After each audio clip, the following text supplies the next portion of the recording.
একেবারে আর রফিক আলা মহান বন্ধুর সাথে সাক্ষাৎ, আল্লাহ রব্বুল আলামিনের সাথে সাক্ষাতের প্রেরণা উজ্জীবিত হয়ে দিনকে বুলন্দ করে রবিউল আউয়াল মাসের 2 তারিখে, মতান্তরে 12 তারিখে, আরও বিভিন্ন মত আছে, সোমবারে তিনি দুনিয়া থেকে বিদায় হন।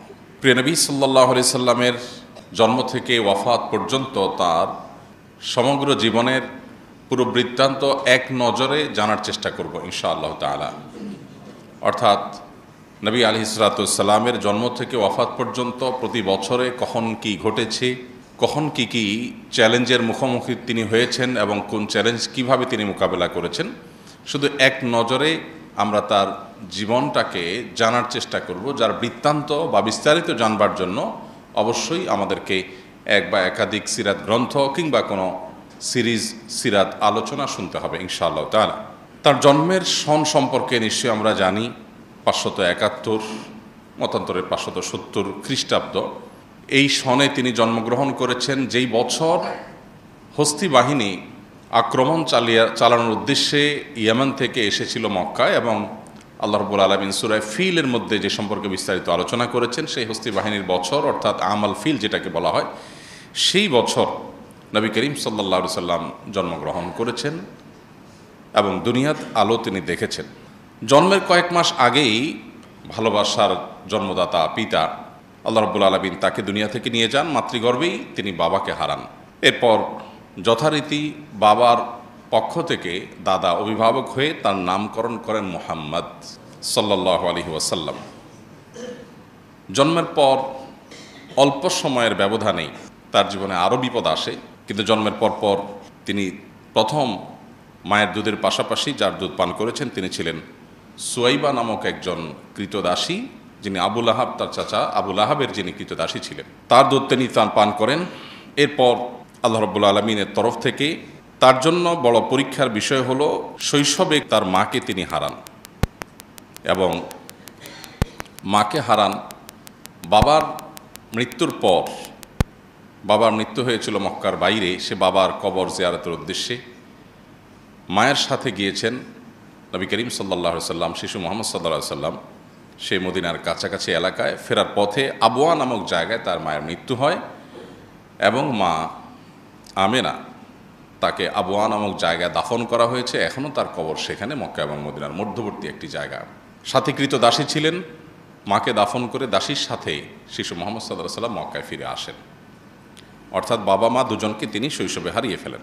আরবের মানুষের ঐতিহ্যবাহী ফ্যামিলিগুলোর, সম্ভ্রান্ত ফ্যামিলিগুলোর একটা নিয়ম ছিল যে তারা সন্তানের দুগ্ধ দানের জন্য এবং তাদেরকে গ্রামীণ কালচার, যেখানে কোনো প্রকার সংমিশ্রণ নাই, বিশেষ করে ভাষার কোনো সংমিশ্রণ নাই, সেই জায়গায় বাচ্চাকে পাঠানো হতো ছোটোবেলায়, যাতে করে সে সেটাকে রপ্ত করতে পারে।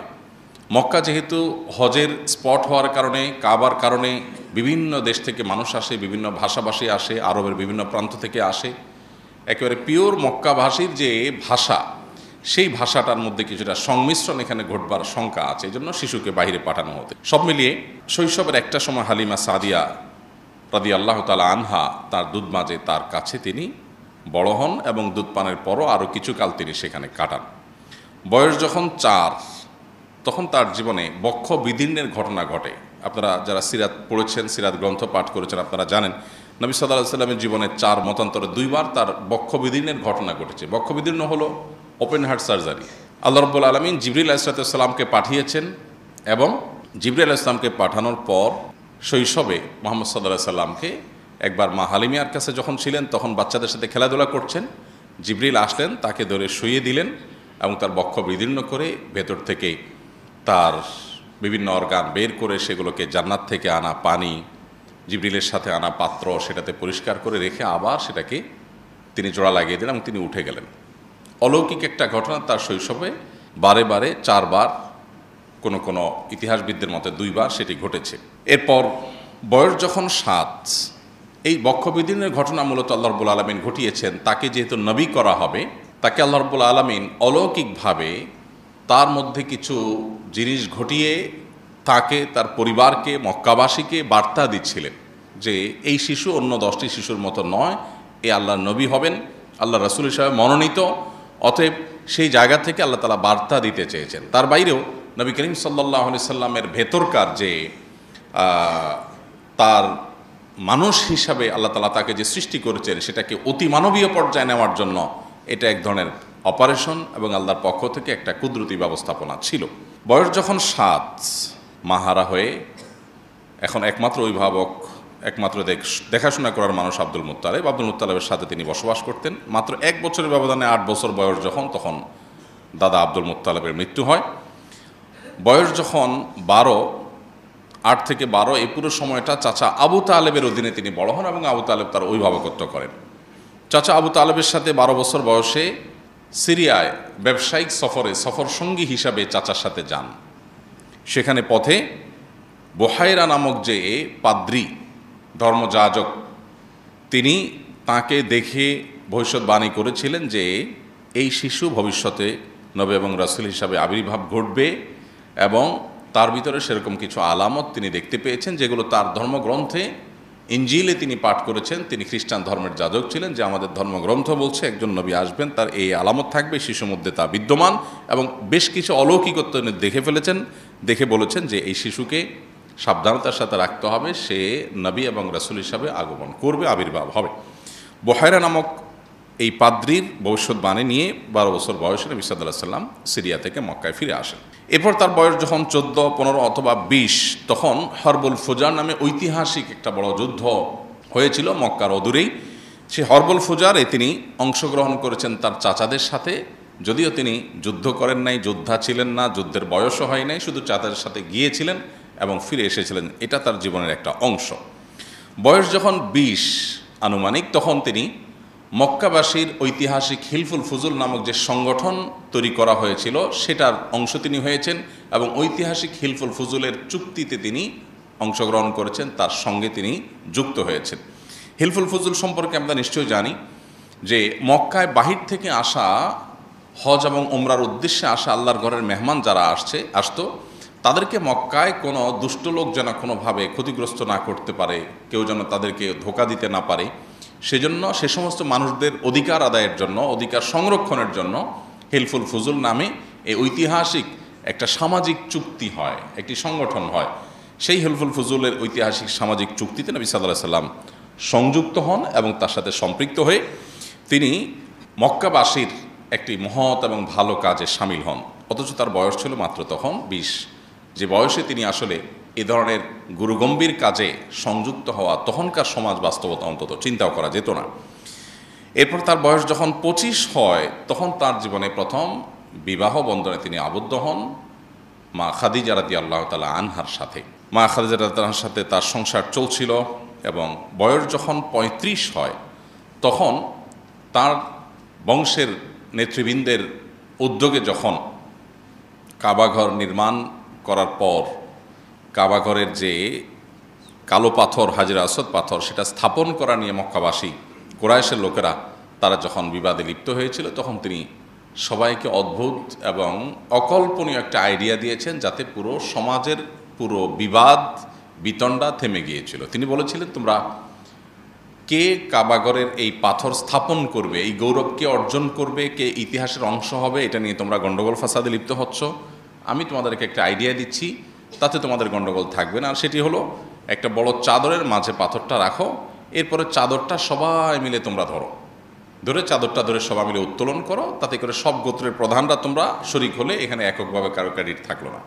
এরপর নবী সাল্লাল্লাহু আলাইহি ওয়াসাল্লাম সেটাকে স্থাপন করে দিলেন, যে স্থাপন তোমরাই করেছো, আমি তোমাদের সহযোগিতা করেছি। তো এর মাধ্যমে তিনি সামাজিক বিবাদ বিতণ্ডা এটা দূর করবার জন্য ঐতিহাসিক উদ্যোগ নিয়েছিলেন। বয়স যখন 39, ততদিনে তিনি মক্কার মানুষদের কাছ থেকে আল আমিন উপাধিতে ভূষিত হয়েছেন। তার সততা, সত্যবাদিতা, আমানতদারিতা, এগুলোর কারণে ব্যাপকভাবে জনশ্রুতি হয়েছে এবং সবার কাছে প্রতিষ্ঠিত হয়ে গেছে তিনি আল আমিন হিসেবে। বয়স যখন 40, তখন তিনি নবুয়তের দায়িত্ব অফিসিয়ালি আল্লাহ তাআলার পক্ষ থেকে পাঠানো জিবরিলের কাছ থেকে বুঝে পান এবং এরপর সূরা আলাকের 5টি আয়াত, ইকরা বিসমি রাব্বিকাল্লাযী খালাক, এখান থেকে নিয়ে 5টি আয়াত সর্বপ্রথম কোরআনের নাজিল হয় এবং তার জীবনের নতুন যাত্রা শুরু হয় নবুয়তের দায়িত্ব বুঝে পাওয়ার পর এখন তাবলীগুর রিসালা বা নবুয়তের দাওয়াত দেওয়া আল্লাহর পক্ষ থেকে এটা তার উপরে আবশ্যক হয়। এরপর এবং এই ঘটনা নবুয়ত প্রাপ্তির এই ঘটনা 17ই রমাদান অথবা 8ই রবিউল আউয়াল, দুটি মত পাওয়া যায়, আরও মত রয়েছে মতান্তরে। এই 2 তারিখের কোনো একটা তারিখে প্রসিদ্ধ মত অনুযায়ী তিনি এই দায়িত্ব বুঝে পান। বয়স যখন তার 42 থেকে 43, এই পুরো সময়টা 41, 42, 43 এই পুরো সময়টা তিনি গোপনে ইসলামের দাওয়াত দেন। কারণ আল্লাহ তাআলা তাকে নির্দেশ করেছেন যে প্রকাশ্যে ইসলামের দাওয়াত দেওয়া যাবে না, গোপনে ইসলামের দাওয়াত দিতে হবে। কেন? কারণ হঠাৎ করে মক্কার মানুষজন এই দাওয়াত, তাওহীদের দাওয়াত গ্রহণ করা তাদের জন্য কঠিন হবে। সেজন্য তাদেরকে গোপনে ইসলামের দাওয়াত নবী সাল্লাল্লাহু আলাইহি ওয়াসাল্লামকে দেওয়া নির্দেশ করা হলো। তিনি গোপনে ইসলামের দাওয়াত দিলেন। সর্বপ্রথম ইসলাম গ্রহণ করলেন মেয়েদের মধ্যে তার স্ত্রী খাদিজা রাদিয়াল্লাহু তাআলা আনহা, এবং সবার মধ্যে তিনি প্রথম, অর্থাৎ পৃথিবীর ইতিহাসে প্রথম ইসলাম গ্রহণ কোনো পুরুষ করেননি। সর্বপ্রথম ইসলাম গ্রহণ করেছেন একজন নারী। ইসলামের জন্য সর্বপ্রথম জীবন দিয়েছেন যিনি, তিনিও একজন নারী। আল্লাহ তাআলা এইভাবে নারীকে বিভিন্নভাবে সম্মানিত করেছেন ইসলামের মাধ্যমে। এরপর যুবকদের মধ্যে ইসলাম গ্রহণ করেছেন সবার আগে আলী রাদিয়াল্লাহু তাআলা আনহু, আর বয়স্কদের মধ্যে, সিনিয়রদের মধ্যে ইসলাম গ্রহণ করেছেন সবার আগে আবু বকর রাদিয়াল্লাহু তাআলা আনহু। এরপর 3 বছর যখন গোপনে ইসলামের দাওয়াত চলছিল, খুব সীমিত সংখ্যক, হাতে গোনা কয়েকজন মানুষ ইসলাম গ্রহণ করেছেন। তার 3 বছর পর, অর্থাৎ বয়স যখন তার 44, তখন থেকে আল্লাহর পক্ষ থেকে প্রকাশ্যে ইসলামের দাওয়াত দেওয়ার নির্দেশ আসলো। তখন তিনি প্রকাশ্যে ইসলামের দাওয়াত দেওয়া শুরু করলেন। তার প্রকাশ্যে ইসলামের দাওয়াত দেওয়ার প্রথম দিনে, প্রথম প্রহরেই তিনি শারীরিকভাবে আক্রমণের শিকার হন। আল্লাহ তাআলা কোরআনে কারিমে যখন আয়াত নাজিল করেছেন, ওয়া আনজির আশীরাতাকাল আকরাবিন, আপনি আপনার নিকটাত্মীয় বংশের লোকদের সবাইকে সতর্ক করুন, তখন নবী করিম সাল্লাল্লাহু আলাইহি ওয়াসাল্লাম সাফা পাহাড়ের চূড়ায় উঠে সবাইকে আহ্বান করেন, সবাইকে ডাকেন এবং বলেন যে আমি পাহাড়ের উপরে আছি, তোমরা নিচে আছো। সবাইকে আগে ডেকে সমবেত করেন যে সবাই একটু একসাথে হও, অত্যন্ত গুরুত্বপূর্ণ একটা ইনফরমেশন তোমাদের জন্য আছে। সবাই দৌড়ে আসলো তার ডাক শুনে, কারণ ইতিপূর্বে তিনি কখনো এইভাবে ডাকেননি। সবাই, গোত্র প্রধানরা, নেতৃবৃন্দরা সবাই আসছে সমাজে। তিনি সবাইকে বললেন, আমি যে পাহাড়ের চূড়ায় আছি, এখান থেকে আমি অনেক দূরে দেখতে পাচ্ছি, তোমরা নিচে আছো, তোমরা দেখতে পাচ্ছ না। এখন আমি যদি তোমাদেরকে বলি যে দূরে আমি যে দেখতে পাচ্ছি সেখানে শত্রু বাহিনী সশস্ত্র হয়ে তারা আসছে তোমাদের মক্কা আক্রমণ করবার জন্য, তোমরা কি আমাকে বিশ্বাস করবে? সবাই সমস্যা বলল, হ্যাঁ, জীবনে তুমি মিথ্যা বলনি আমাদের কাছে কখনো, তোমাকে আল আমিন আমরাই উপাধি দিয়েছিলাম, এই পদক আমরাই দিয়েছিলাম সবাই মিলে, অতএব তুমি যদি বলো ডেফিনেটলি তুমি দেখেই বলবে তুমি তো মিথ্যা বলো না, সো আমরা বিশ্বাস করবো ডেফিনেটলি। তখন তিনি বললেন, তারপরে পদক্ষেপ কি হবে তোমাদের? সবাই বললেন, এরপরের পদক্ষেপ হবে আমরা এই শত্রুদের মোকাবেলার জন্য সবাই ঝাঁপিয়ে পড়ব। নবী করিম সাল্লাল্লাহু আলাইহি ওয়াসাল্লাম তখন তাদেরকে বললেন, আমি উপমাটা দিয়েছি একটা কথা বোঝাবার জন্য, সেটা হলো আল্লাহ তাআলা আমাকে জান্নাত জাহান্নাম পর্যন্ত দেখবার সুযোগ করে দিয়েছেন। ওহীর মাধ্যমে আমার কাছে আল্লাহ তাআলা স্পষ্ট করে দিয়েছেন, উপস্থাপন করে দিয়েছেন জান্নাত জাহান্নাম আখিরাতের সব স্তরগুলো আমি দেখতে পাচ্ছি। আমি যেটা প্রত্যক্ষ করছি, আমি যেটা জানছি ওহীর মাধ্যমে, সে বিষয়ে আমি তোমাদেরকে সতর্ক করছি, তোমরা সে জাহান্নাম থেকে বাঁচার জন্য প্রস্তুতি গ্রহণ করো। এই যে তার অভিনব বুদ্ধিদীপ্ত হিকমাপূর্ণ দাওয়া, এটা তার প্রকাশ্যে দাওয়াতের সূচনা। এর সাথে সাথে আবু লাহাব তাকে লক্ষ্য করে বলল, তাব্বান লাকা সাইরাল ইয়াউম আলিহাযা জামাআতানা, তোমার সারাটা দিন ধ্বংস হোক, তুমি কি এই কথা বলার জন্য আমাদেরকে একসাথ করছো? আমরা তো মনে করছি কোনো ডাকাত পড়েছে, বিপদ হয়েছে। এবং আবু লাহাব যে তাব্বান লাকা সাইরাল ইয়াউম বলেছেন, আরবিতে কেউ কাউকে তাব্বন বলা এটা খুব জঘন্য কথা হিসাবে ধরা হয়, খুব বড় ধরনের আপনার শব্দ বোমা হিসাবে ধরা হয়। তাব্বান লাক, তুমি ধ্বংস হও, এরকম বদদোয়া। তো নবীজিকে যখন সে বলেছে তাব্বান লাক সাইরাল ইয়াউম, তোমার সারাদিন ধ্বংস হোক, এটা নবীজির জন্য অপমানকর ছিল।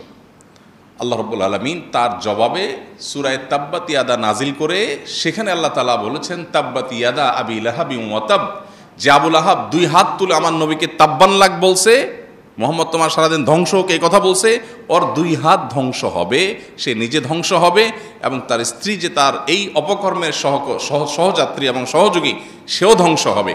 সূরা তাব্বাত ইয়াদার মাধ্যমে কিয়ামত পর্যন্ত মিলিয়ন মিলিয়ন মুসলমানরা, কোটি কোটি মুসলমানরা আবু লাহাবের নবীকে ওই কষ্ট দেওয়ার একটি বাক্যের জবাব দিয়ে যাবে। এটা হলো নবী সাল্লাল্লাহু আলাইহি ওয়াসাল্লামের মর্যাদা আল্লাহর কাছে, যে কোরআন অংশ আল্লাহ তাআলা আল্লাহকে গালি দেওয়ার বহু ঘটনা আছে, যে বহু মানুষ আল্লাহকে গালি দিয়েছে, কিন্তু তাদের প্রতিকারে বা তাদের শাস্তি স্বরূপ এরকম কোনো ব্যবস্থা আপনি কোরআনে পাবেন না। কিন্তু নবী সাল্লাল্লাহু আলাইহি ওয়াসাল্লামকে গালি দিয়েছে, এটা আল্লাহ তাআলা সহ্য করেন না। খোদ আল্লাহকে গালি দিয়েছেন, আল্লাহ সেগুলো কিয়ামতে হয়তো শাস্তি দিবেন, দুনিয়াতে অনেককে হয়তো আল্লাহ ছাড় দিয়েছেন, কিন্তু নবী সাল্লাল্লাহু আলাইহি ওয়াসাল্লামকে কেউ গালি দিয়েছে, চূড়ান্ত পরিণতি তাকে বরণ করেই তারপর দুনিয়া থেকে যেতে হয়েছে। যাই হোক, তো নবী করিম সাল্লাল্লাহু আলাইহি ওয়াসাল্লাম 44 বছর বয়সে যখন প্রকাশ্যে ইসলামের দাওয়াত শুরু করেছেন, তার পরপরই 45 বছর বয়স যখন তার নবুয়তের 5ম বছর যেটি, সে বছর জাফর রাদিয়াল্লাহু তাআলা আনহু ইসলাম গ্রহণ করেছেন। এবং তখন মক্কার প্রকাশ্যে ইসলাম প্রচারের পর থেকে বিশেষ করে নির্যাতনের মাত্রা বেড়ে গেল, এবং যারা ইসলাম গ্রহণ করেছে দুর্বল বেলাল রাদিয়াল্লাহু তাআলা সহ সাহাবীদের প্রতি নির্মম নির্যাতন শুরু হয়ে গেল। যখন নির্যাতন শুরু হয়েছে, দুর্বল মুসলমানরা তারা আসলে মক্কায় টিকাটা কঠিন হয়ে যাচ্ছিল। তখন আল্লাহর নির্দেশে প্রথম হিজরত বা দেশ ত্যাগের নির্দেশ আসে, যেটাকে হিজরতে হাবশা বলা হয়। এখন বর্তমানে আধুনিক বিশ্বের ইথিওপিয়ার রাজধানী আদ্দিস আবাবা থেকে কয়েকশো কিলোমিটার দূরে টিগ্রে নামক একটা অঞ্চল আছে, বিভাগ আছে তাদের। সে টিগ্রে এলাকায় হাবসি ভিলেজ এখনও আছে, এবং সেখানকার যেই ব্যক্তি তাদেরকে ওয়েলকাম করেছেন, সেখানকার যে শাসক ছিলেন নাজাশি যাকে বলা হয়, সে নাজাশি বাদশাহ, তিনি ইসলাম গ্রহণ করেছেন নবীজিকে না দেখেই, তার বর্ণনা শুনেই, এবং নবী সাল্লাল্লাহু আলাইহি সাল্লাম তার মৃত্যুর সংবাদ শুনে দূরদেশ আরব থেকে তিনি তার জানাজার সালাত, গায়েবানা জানাজার সালাত আদায় করেছিলেন। এই পুরো ঘটনা অর্থাৎ হিজরতে হাবশার ঘটনা, এটি নবী সাল্লাল্লাহু আলাইহি ওয়াসাল্লামের নবুয়তের 5ম বছর বা তার বয়স যখন 45 সে বছর ঘটে। এবং সে বছর দুইবার হিজরতের ঘটনা ঘটে। প্রথমবার হিজরতে কয়েকজন নারী পুরুষ, 11 জন পুরুষ এবং 5 জন নারী ছিলেন। আর দ্বিতীয় দফা হিজরতে 86 জন পুরুষ এবং 16 জন নারী ছিলেন, এবং এদের নেতৃত্বে ছিলেন প্রথম দফাতেই জাফর রাদিয়াল্লাহু তাআলা আনহু। এবং একই বছর নির্যাতনের স্টিম রোলারে সুমাইয়া রাদিয়াল্লাহু তাআলা আনহা, একজন নারী, তিনি শাহাদাত বরণ করেন, এবং তাকে নির্মমভাবে, অত্যন্ত নৃশংসভাবে লজ্জাস্থানে বর্ষার আঘাত দিয়ে তাকে হত্যা করা হয়, তাকে খুন করা হয়, তিনি শাহাদাত বরণ করেন। ইসলামের ইতিহাসের প্রথম শহীদ যিনি জীবন দিয়েছেন তিনি সুমাইয়া রাদিয়াল্লাহু তাআলা আনহা। এরপর তার বয়স যখন 46 এবং নবুয়তের 6ষ্ঠ বছর, সেই বছর হামজা এবং ওমর রাদিয়াল্লাহু তাআলা আনহুমা দুজনে ইসলাম গ্রহণ করেন। এবং সর্বপ্রথম ওমর রাদিয়াল্লাহু তাআলা ইসলাম গ্রহণ করার পরে তিনি বললেন, আমরা যখন সত্য দ্বীনের অনুসারী, তাহলে আমরা গোপনে কেন নামাজ পড়ব, আমরা হারামে প্রকাশ্যে নামাজ পড়ব। তখন মসজিদুল হারামে প্রকাশ্যে তার নেতৃত্বে নামাজ পড়া শুরু হয়। বয়স যখন তার 47 এবং নবুয়তের 7ম বছর, তখন তার উপর এবং মুসলমানদের উপর নেমে আসে নির্যাতনের সবচেয়ে বড় স্টিম রোলার, যেটাকে অবরোধের সময় বলা হয়। সে আবি তালেব একটা জায়গায় নবী সাল্লাল্লাহু আলাইহি ওয়াসাল্লাম তার প্রতি তার অনুসারী এবং তাকে যারা সহযোগিতা করেছে কুরাইশ বংশের, তাদেরকে একঘরে করে রাখার জন্য মক্কার মুশরিকরা সিদ্ধান্ত নিল, এবং 3 বছর টানা তাদের সাথে সকল প্রকার কথাবার্তা, যোগাযোগ, লেনদেন, কেনাবেচা সব বন্ধ করে দিল, যেটা সেই যুগের, সেই পৃথিবীতে সেই অবরোধের মধ্যে কোনো মানুষের বেঁচে থাকাও সম্ভব না যদি সমাজের মানুষ অবরোধ করে। সেরকম একটা পরিস্থিতিতে অত্যন্ত করুণ পরিস্থিতি হয়েছিল, এবং মানুষ না খেয়ে সাহাবীরা কঙ্কালসার হয়ে যাচ্ছিল, মৃত্যুর মুখোমুখি হয়ে যাচ্ছিল, এবং খুব ভয়াবহ সময় পার করেছিল 3টি বছর। এবং একটা পর্যায়ে তার বয়স যখন 48 এবং নবুয়তের 8ম বছর, তখন আল্লাহ তাআলা তার মাধ্যমে একটা অলৌকিক মুআজিজা ঘটান, যেটাকে শাক্কুল কামার বা চন্দ্র দ্বিখণ্ডিত হওয়ার ঘটনা বলে। মক্কার মানুষজন, শত শত হাজারো মানুষ যারা দেখেছে যে নবী সাল্লাল্লাহু আলাইহি ওয়াসাল্লাম হাতের আঙ্গুল ইশারা যখন করেছেন আল্লাহর নির্দেশে, চাঁদ দুপাশে আলাদা হয়েছে, আবার সেটা সম্মিলিত হয়েছে। কোরআনে যেটাকে আল্লাহ তাআলা বলেছেন ওয়ানশাক্কাল কামার, চন্দ্র বিদীর্ণ হয়েছে, অতএব কিয়ামত নিকটবর্তী। তো সেই ঘটনাটি ঘটেছে নবী সাল্লাল্লাহু আলাইহি ওয়াসাল্লামের নবুয়তের এই পর্যায়ে আনুমানিক। এবং তার বয়স যখন 50, নবুয়তের 10ম বছর, তখন বয়কট শেষ হয়, যে বয়কট 3 বছর ধরে চলেছিল। এবং একই বছর তার জীবনের সবচেয়ে বড় 2 সহযোগী, ভরসাস্থল, একজন বাহিরে থাকা আবু তালেব চাচা আর ভেতরে থাকা খাদিজা রাদিয়াল্লাহু আনহা, দুজনেই একই বছর মারা যান। তার জীবনের এই বছরটাকে বলা হয় আমাল হুজন বা বিপদের বছর, কারণ সবচাইতে আপন দুজন মানুষ একসাথে চলে যান।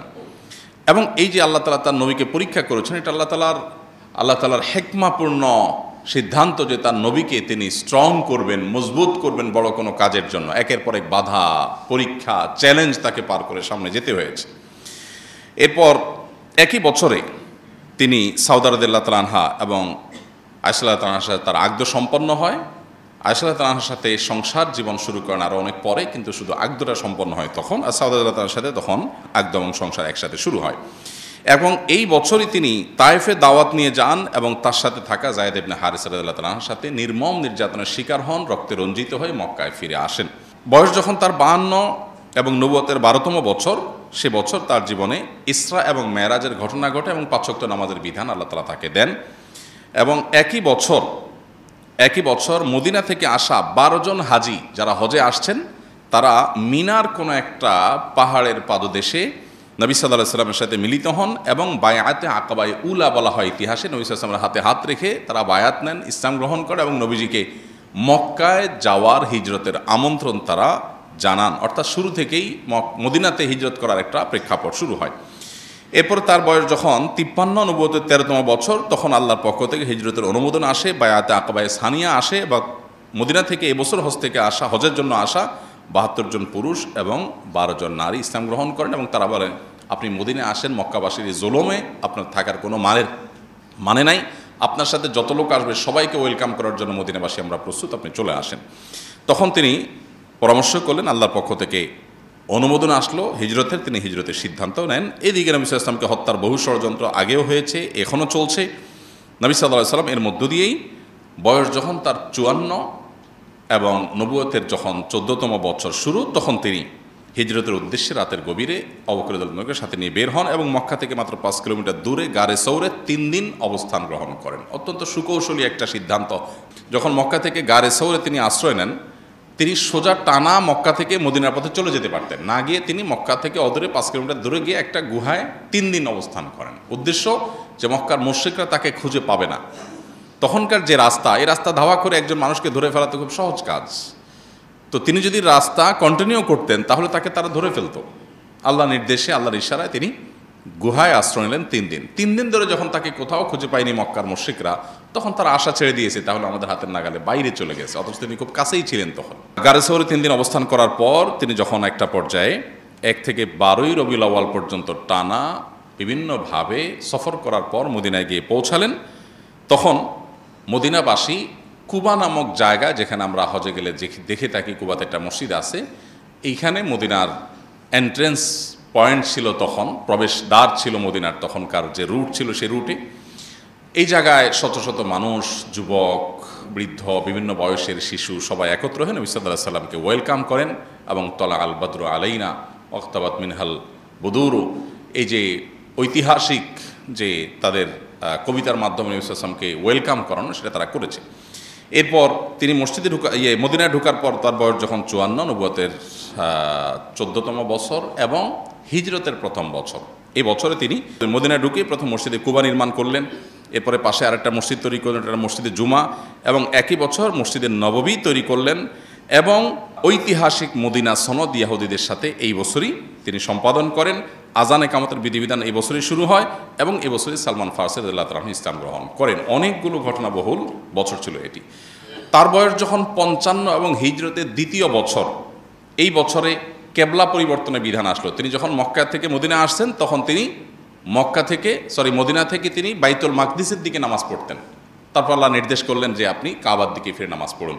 আপনারা মদিনা যারা যান, 2 কেবলার মসজিদ সম্পর্কে জানেন, সেখানে আল্লাহর বিধান আসার সাথে সাথে সাহাবীরা নামাজের মধ্যেই কেবলা পরিবর্তন করে, এই জন্য এটাকে 2 কেবলার মসজিদ বলা হয়। যে একই নামাজে 2টা কেবলা তারা মেনটেন করেছেন। প্রথমে কিছু নামাজ পড়েছেন বাইতুল মুকাদ্দাসের দিকে, এরপরে যখন নামাজের রত অবস্থায় কেউ একজন এসে সংবাদ দিল যে মুহাম্মদ সাল্লাল্লাহু আলাইহি ওয়াসাল্লাম এর প্রতি আল্লাহ তাআলা নতুন বিধান জারি করেছেন, মক্কার দিকে কাবার দিকে ফিরে নামাজ পড়তে হবে, তখন তারা নামাজের মধ্যেই ফিরে যান, চেঞ্জ হয়ে যান। এই জন্য এটাকে 2 কেবলার মসজিদ বলা হয়।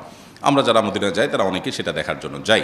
তো এই ঘটনা ঘটে শাবান মাসে নবী সাল্লাল্লাহু আলাইহি ওয়াসাল্লামের হিজরতের 2য় বছর, এবং তার বয়স যখন 55, নবুয়তের বয়স যখন 15। এরপর একই বছর 17 রমাদান ইসলামের ইতিহাসের প্রথম বড় সম্মুখ সমর বদর যুদ্ধ সংগঠিত হয়েছে এবং প্রথম বড় বিশাল বিজয়, অলৌকিকভাবে 313 জন মানুষ অনেকটা অস্ত্রশস্ত্র ছাড়াই পুরো বিশাল বড় শক্তি পরাশক্তির বিরুদ্ধে আল্লাহ তাআলা তাদেরকে অলৌকিক বিজয় দিয়েছে। এটা হলো মুসলমানদের অগ্রযাত্রার জন্য অনেক বড় একটা প্রেরণা ছিল আল্লাহর তরফ থেকে। এই বছরই অর্থাৎ 2য় হিজরিতেই রমজানের রোজা ফরজ করা হয়েছে এবং এই বছরই সর্বপ্রথম ঈদুল ফিতর আদায় করেছেন, ঈদুল আজহা আদায় করেছেন মুসলমানরা।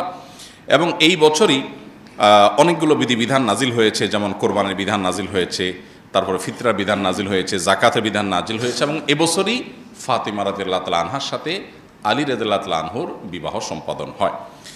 নবুয়তের বয়স যখন 56, নবী সাল্লাল্লাহু আলাইহি ওয়াসাল্লামের বয়স যখন 56, নবুয়তের বয়স যখন 16 এবং হিজরতের 3য় বর্ষ যখন, সে বছর নবী সাল্লাল্লাহু আলাইহি ওয়াসাল্লামের সামনে আসে উহুদের যুদ্ধ। 7ই শাওয়াল উহুদের যুদ্ধ সংগঠিত হয়। সেখানে 70 জন সাহাবী শাহাদাত বরণ করেন।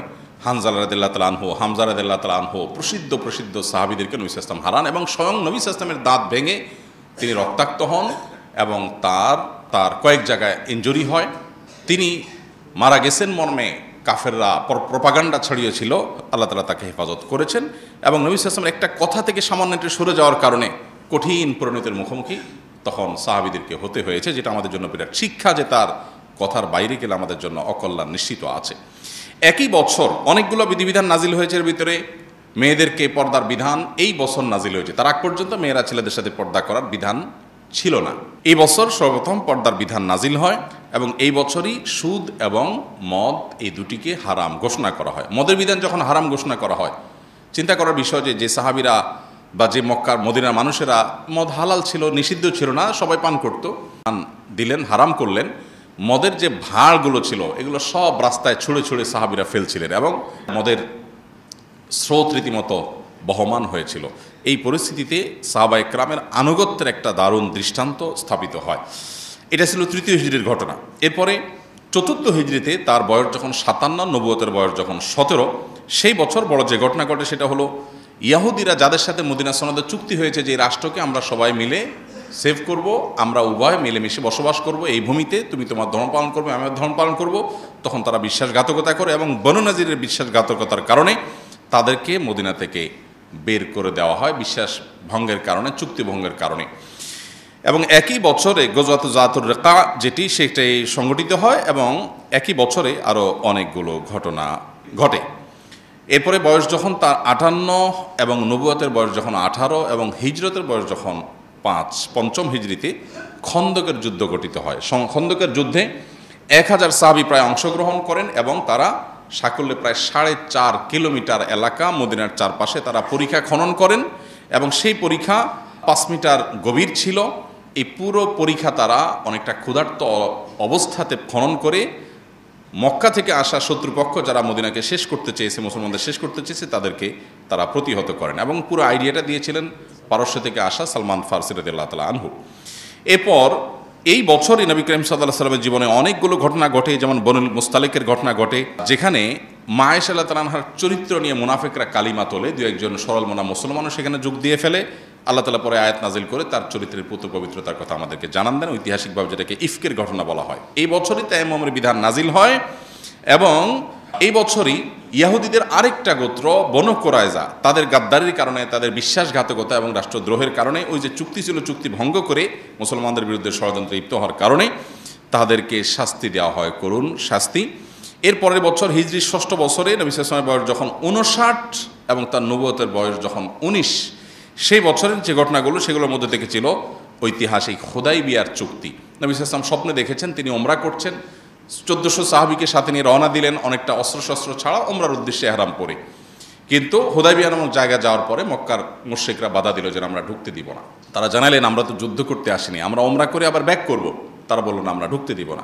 নবী সাল্লাল্লাহু আলাইহি ওয়াসাল্লাম বাড়াবাড়ি না করে তাদের সাথে ঐতিহাসিক চুক্তি করলেন, যেটার নাম হুদাইবিয়া চুক্তি। যে চুক্তি বাহ্যিকভাবে মনে হয় সব মুসলমানদের বিরুদ্ধে, কিন্তু এই চুক্তি মুসলমানদেরকে মূলত অগ্রগতির দিকে নিয়ে গিয়েছিল। এই ঐতিহাসিক হুদাইবিয়া চুক্তি 10 বছরের জন্য সংগঠিত হয়েছিল, এবং এটি হয়েছিল 1 জিলকয়দা 6 হিজরিতে। এবং এই বছরের পর থেকে নবী সাল্লাল্লাহু আলাইহি ওয়াসাল্লাম বিভিন্ন রাজা বাদশাদের কাছে, যেমন হেরাক্লিয়াস, খসরু, তারপরে মুকাওকিস, বড় বড় যে সমস্ত শাসকরা পৃথিবীর, তাদের কাছে চিঠি লিখে ইসলামের দাওয়াত তাদেরকে দিয়েছেন। তাদের কেউ গ্রহণ করেছে, আর কেউ হঠকারিতা করেছে। যারা হঠকারিতা করেছে তাদেরকে নির্মম পরিণতির মুখোমুখি আল্লাহ করেছেন। তার বয়স যখন 60, নবুয়তের বয়স যখন 7, তখন তিনি ঐতিহাসিক খায়বার বিজয় করেছেন, ইয়াহুদীদের বিশাল বড় দুর্গের এলাকা। এবং একই বছর, আগের বছরের ওমরা হুদাইবিয়া চুক্তি অনুযায়ী পরবর্তী সাহাবীদেরকে নিয়ে কাজা করেছেন, ওমরাতুল কাজা। এবছরে সাফিয়া মাইমুনা রাদিয়াল্লাহু তাআলার সাথে বিয়ে হয়েছে। তার বয়স যখন 61, নবুয়তের বয়স যখন 21, এবং হিজরত যখন 8ম হিজরি সন যখন 8ম হিজরিতে তখন তিনি ঐতিহাসিক মক্কা বিজয়ের সুযোগ এবং নিয়ামত লাভ করেন। রমজান মাসে অনেকটা রক্তপাতহীনভাবে সারা জীবন যারা কষ্ট দিয়েছে তাদেরকে সাধারণ ক্ষমা করে তিনি মক্কা বিজয় করেন। এবং একই বছর হুনাইনের যুদ্ধে সাহাবীদের সংখ্যা অনেক বেশি ছিল, কিছুটা আত্মপ্রসাদ চলে এসেছে। কোরআনে আল্লাহ উল্লেখ করেছেন সাময়িকভাবে আল্লাহ তাআলা এক ধরনের সাহাবীদেরকে এক ধরনের পরাজয়ের স্বাদ দিয়ে আবার আল্লাহ তাআলা নবী সাল্লাল্লাহু আলাইহি ওয়াসাল্লামের নেতৃত্বে মুহূর্তের মধ্যে তাদেরকে বিজয় দেন এবং বিপুল পরিমাণ যুদ্ধ লব্ধ সম্পদ তারা আহরণ করেন। এরপর তায়েফ অবরোধ করেন এবং সেখান থেকে প্রচুর পরিমাণ সম্পদ আহরণ করেন এবং একটা অপশক্তিকে দমন করেন নবী সাল্লাল্লাহু আলাইহি ওয়াসাল্লাম। হিজরির নবম বর্ষে তার বয়স যখন ৬২, মৃত্যুর মাত্র এক বছর আগে, তখন ঐতিহাসিক তাবুক যুদ্ধ এটা তিনি নেতৃত্ব দেন এবং রোমানদের বিরুদ্ধে মূলত এটি বিশাল বড় বাহিনী হয়েছে, কিন্তু এখানে কোনো সংঘাত হয়নি। সংঘাতের আগেই, সংঘাত ছাড়াই মুসলমানদেরকে আল্লাহ বিজয় দিয়ে দিয়েছেন এবং তাদের মনে ভয় ঢুকিয়ে দিয়েছেন। তারা ভয়ে সব পালিয়ে ছত্রভঙ্গ হয়ে চলে গেছে। মুসলমানরা কোনো রক্তপাত ছাড়াই বিজয় লাভ করে ফিরে এসেছেন। এরপরে মুনাফিকদের চরিত্র এবছর প্রকাশ হয়েছে এবং বিদায় হজের প্রস্তুতি এবং বিদায় হজের বিধিবিধান এই বছর নাজিল হয়। তার বয়স যখন ৬৩, জীবনের শেষ বছর এবং হিজরতের ১০ম বছর, সে বছর তিনি ঐতিহাসিক বিদায় হজের খুতবা, যেটা ঐতিহাসিকভাবে